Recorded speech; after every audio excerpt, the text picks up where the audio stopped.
Hello everyone, this is me Sharon. Welcome back to my channel. And for today's video, gagawa naman tayo ng mini backpack na nasa 5 inches ang laki niya. Nilagyan ko rin siya ng butterfly design with beads. Itong isa, makikita nyo yung pinaka ilalim niya is medyo makapal at stiff or matigas kasi nilagyan ko siya ng plastic canvas. Parehong merong plastic canvas na nakaipit para matigas siya at ko yung mga half na flat beads. Yun. So, meron din nabibili mga talagang bag feet sa Shopee. I will add the link in the description kung gusto niyo yung ganong klase. And, also, nilagyan ko rin ng mahabang straps. And, ang ginamit kong yarn dito is yung DK weight. So, I hope you watch and stay until the end of this video.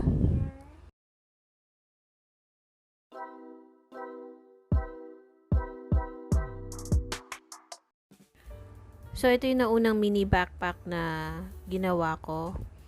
As you can see, medyo may kalakihan siya compared sa mga mini backpacks na nasa 3 inches lang. Ito 5 inches, so pwedeng ilagay yung mga makeup kits or kung sobrang liliit lang naman ang mga ilalagay mo.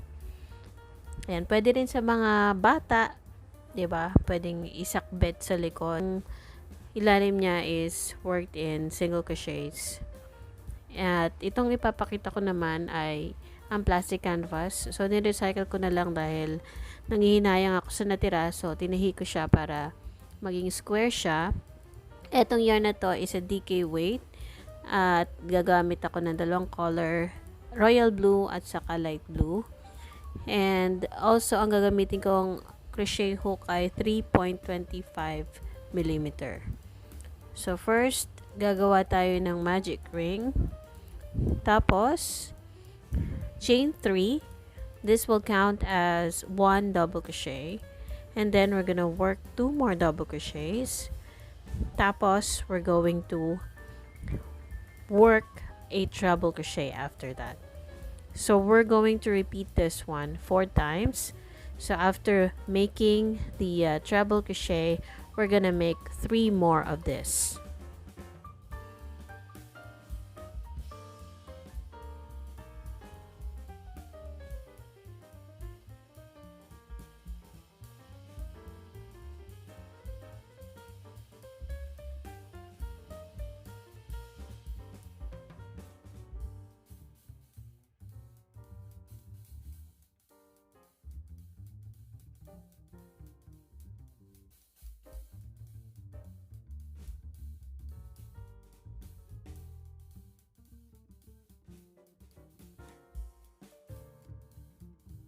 Once we get back around, we're gonna work a slip stitch on top of the third beginning chain. So now our round 1 is done. Now for round 2, we're going to start by chaining 3, which will count as 1 double crochet. 1 double crochet into each of the next 2 stitches. Now to grow this granny square, we're going to work an increase into every treble. So we're gonna work 2 double crochets and then 1 treble,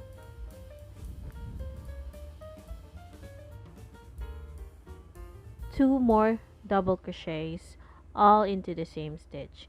So we're gonna do this into every treble crochet stitches. So we have 4 treble crochet stitches in this round.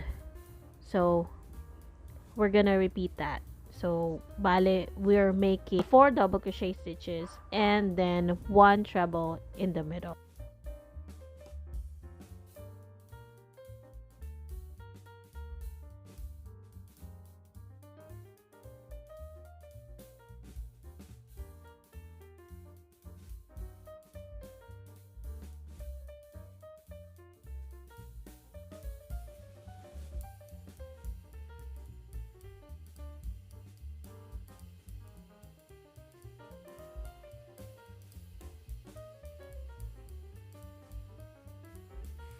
So, bali sa pinaka last stitch niya is yung treble crochet.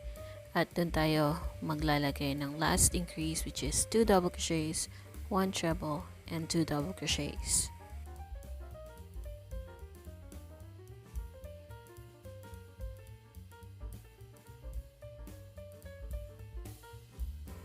Once done, we're going to work a slip stitch on top of the third beginning chain.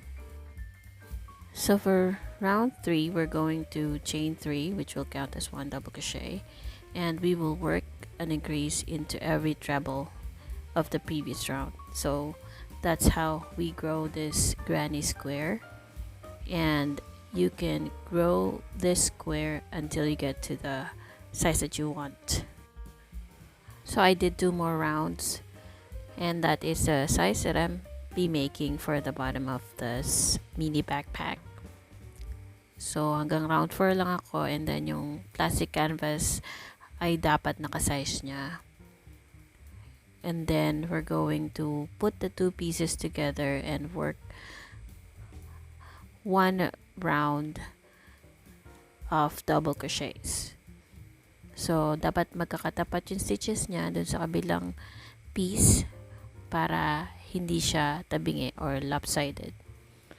So sa bawat dalawang stitches na ikakabit natin, we will just work 1 double crochet into each.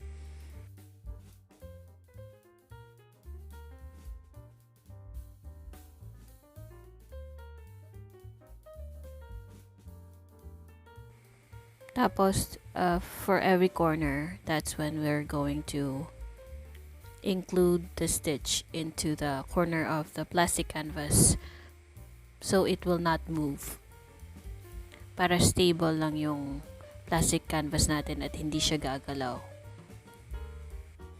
So ulitin lang natin yan into every corner.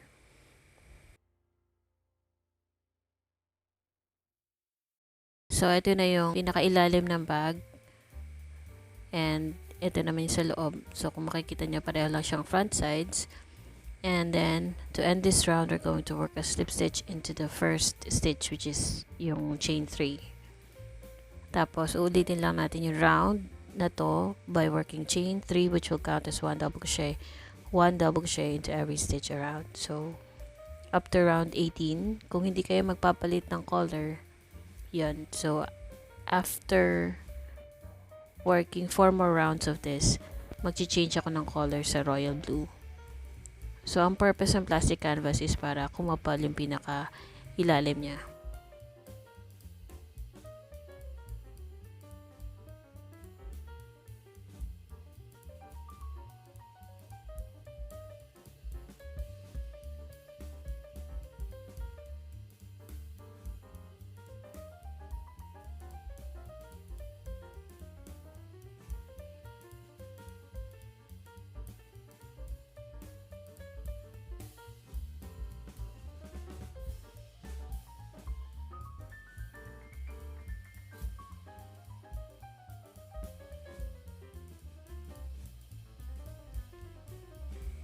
So sa round 19, we're going to work single crochets. So we're gonna chain 1 single crochet into the same stitch, and 1 single crochet into every stitch around. Ito yung pinaka final round na.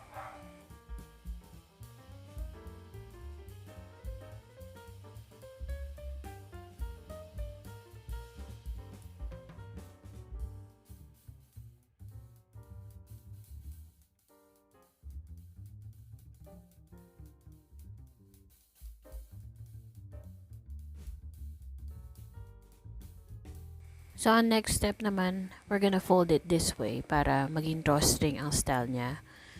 So, now, we're going to make the flap.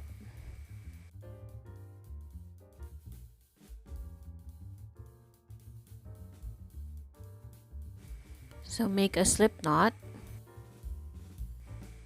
We're going to chain 8.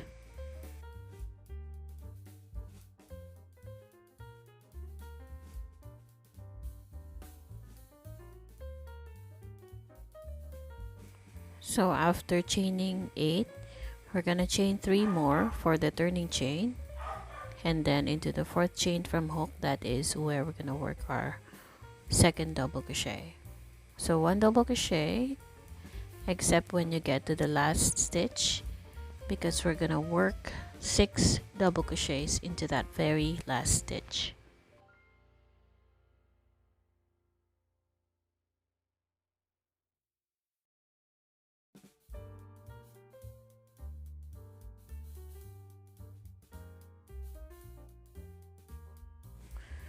So dati pag hindi ko siya mahila para maisara ko yung malaking gap, ang ginagawa ko, inuulit ko. Pero pwede mo pala siyang hilahin para mapailalim yung buhol, at saka mo lagyan ng 1 double crochet into the next stitch. Yun, magko-close na yung gap niya. So ganun lang gagawin nyo if ever hindi nyo na mahila para masara yung malaking butas. So bali, we're gonna work 1 double crochet into each of the remaining stitches. So as you can see, we're creating a half oval shaped flap. Ang pinaka last na stitch niya is dun sa mga chains. So sa ilalim ng chain 3, and then gupitin na natin itong excess na yarn. For row 2, chain 3, and then turn 1 double crochet into the next stitch, and 1 double crochet into each stitch except when you get to the 6 double crochets. So then to 6 double crochets, we're gonna work an increase. So for each of those 6 double crochets, we're gonna work 2 double crochets.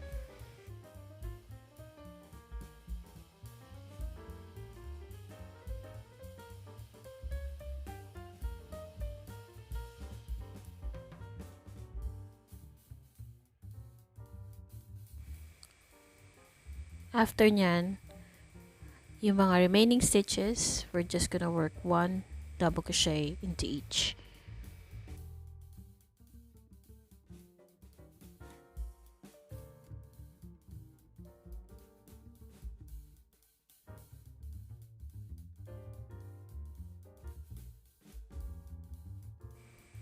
So for row 3, we're gonna chain 3, turn 1 double crochet into each of the next stitches, at maglalagay tayo ng increase pagdating natin doon sa 2 double crochets. So doon sa 2 double crochet na yan, dyan tayo maglalagay ng pattern na 2 double crochet and then 1 double crochet into the next.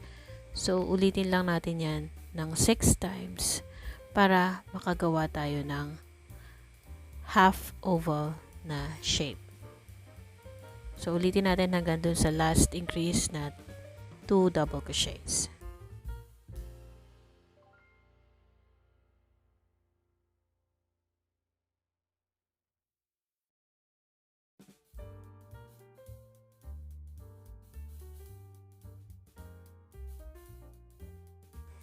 So after nyan, we will just work 1 double crochet into each stitch until the end of this row.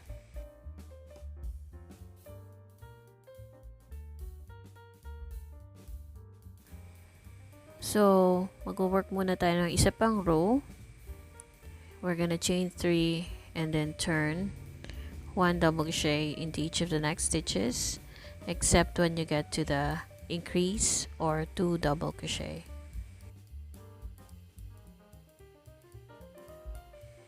So, we're going to work 2 double crochet, 1 double crochet in the next, and then 1 double crochet in the next. And uulitin natin yan for 6 times. So, ginagawa natin to para ma-maintain natin yung paglaki ng ating oval-shaped na flap. Kasi pag hindi tayo naglagay ng increase, hindi siya lalapad at hindi siya magiging flat. So, after this, we're just gonna work 1 double crochet into each of the remaining stitches. So, ito na siya. Once matapos, i-join na natin doon sa ating bag.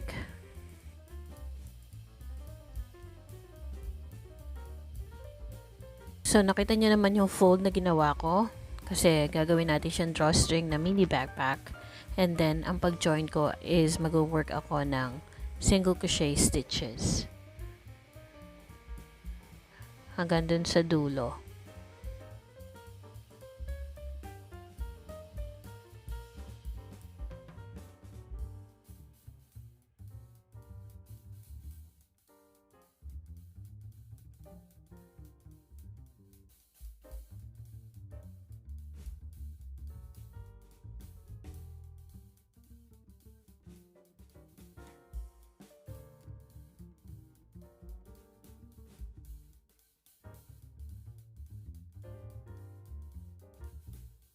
So, after nyan, fasten off, and then we're going to weave in all ends.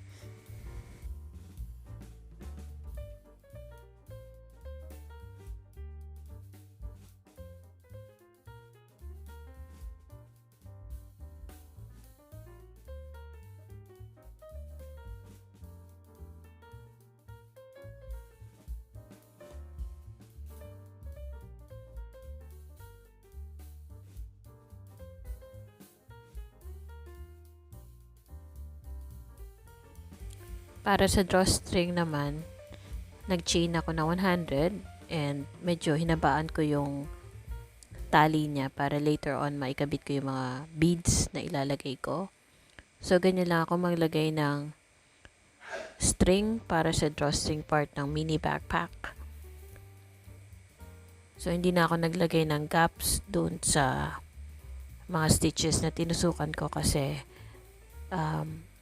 luluwag din naman siya pag ginawan ko pa siya ng gap. So, hindi ko na nilagay yon.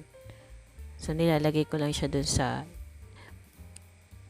gitna ng mga stitches. So, make sure dun sa gitna siya at hindi siya dun sa mismong stitches para hindi siya mahirap hilahin. So, ang next naman na gagawin natin is yung back straps na madali lang gawin. Mag-chain lang tayo ng 150. Then, we'll add 3 more chain. And on the 4th chain from hook, doon tayo maglalagay ng ating second double crochet. So, depende sa haba na gusto mo. It could be longer than 150 chains. Kaya ganito ang style ng strap niya. It's para hindi siya mag-stretch.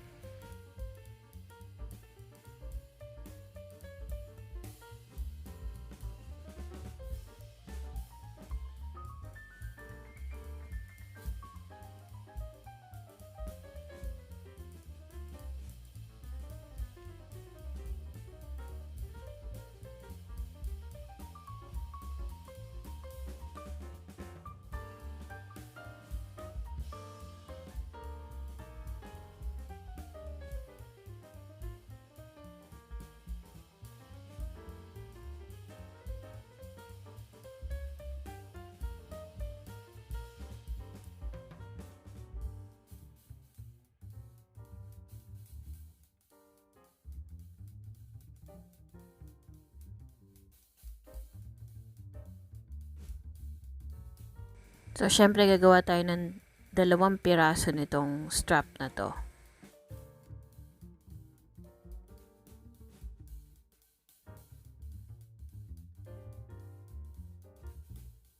So, gagawa naman tayo ng parang pinaka-loop niya sa itaas ng flap.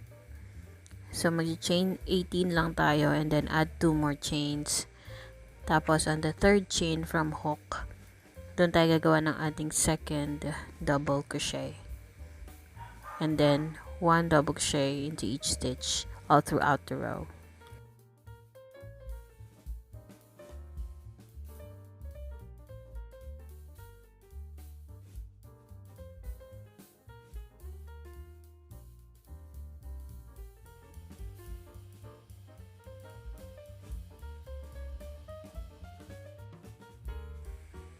So, diba sa mga mini backpacks, meron tayong parang sabitan.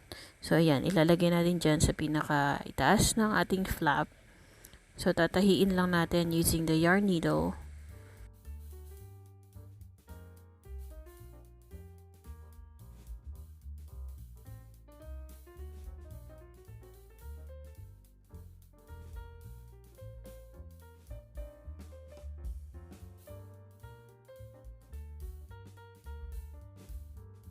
So, ang susunod naman is yung back straps. So, yung back straps naman is tinahi ko siya dun sa may pinakailalim ng sabitan ng mini backpack o yung pinaka-loop niya. So, yung dulo ng strap na merong excess na yarn, dun ko nilagay. And then, dun sa kabilang dulo naman sa pinakailalim ng mini backpack, dun sa 5th row.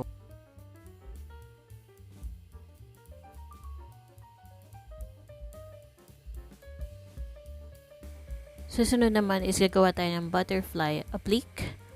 So, sa paggawa nito, we will start with making a magic ring at kailangan meron kayong konting knowledge ng basic Tunisian stitches.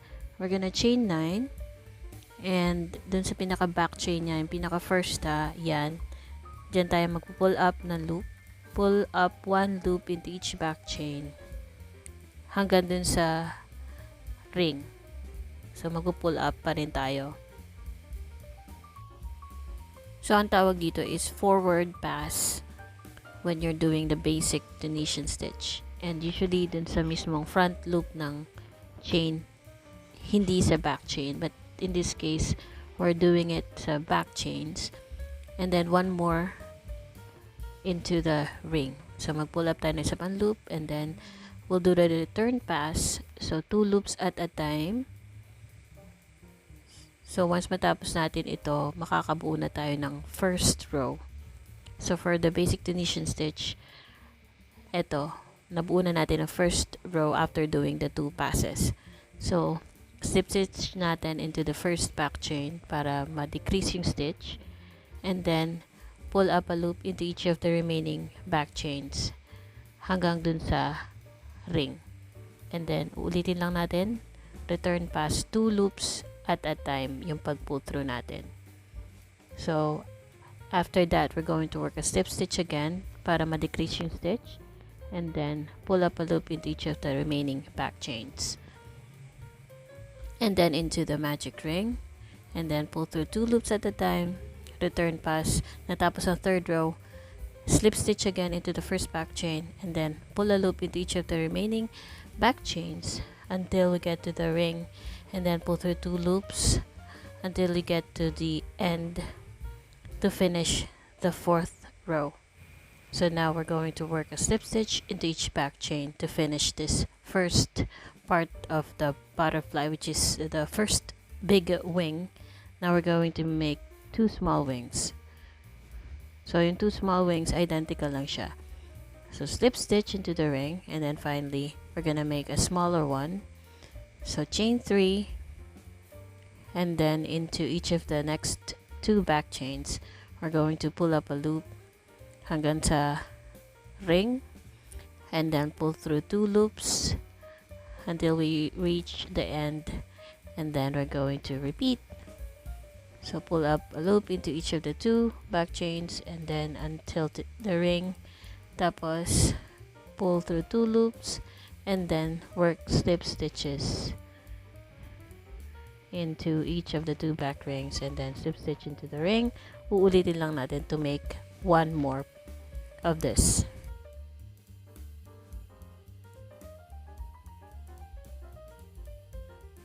So, speed up na natin para hindi kayo mainip.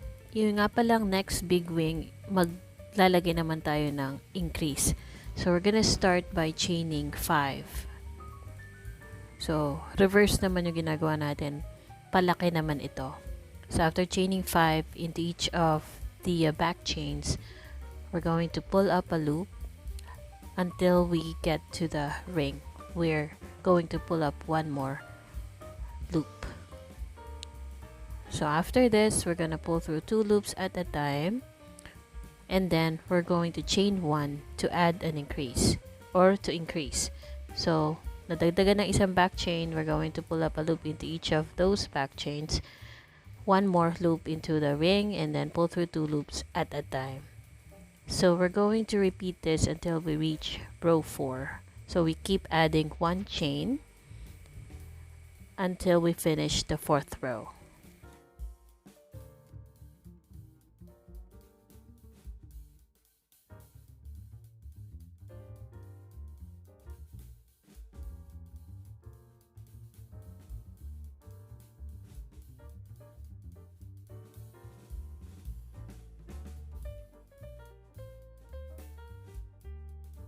Tapos, mag-slip stitch tayo after that para makabalik tayo dun sa ring.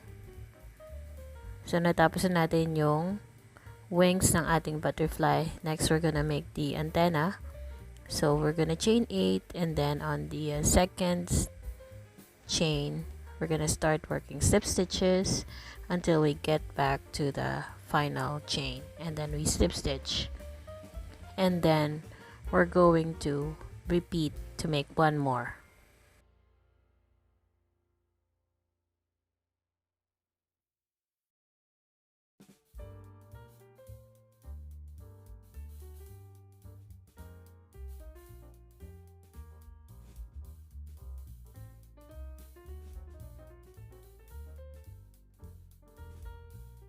So, atakin nyo lang yung yarn para mawala yung butas sa gitna.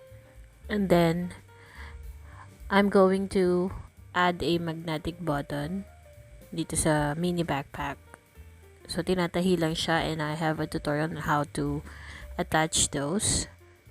And then, I added a bead para malak siya ng maayos for the drawstring part. And then, for the butterfly naman, I added a bead on top to make it look more attractive, and then I will sew it on top of the flap. And I use the excess yarn to sew it on top using a smaller needle. So if you're having a hard time sewing it on top of the flap, you can also use a strong glue. For the bag feet naman, because I wasn't able to film it, it's easy because I have just used the half flat beads to make the bag feet. I need 4. And then I sew it by hand using the sewing needle and thread. So that's just how easy it is. But if you want to use the bag feet, I will add the link on where you can buy those bag feet on Shopee or on Amazon. By the way, thank you so much for watching. See you in the next video.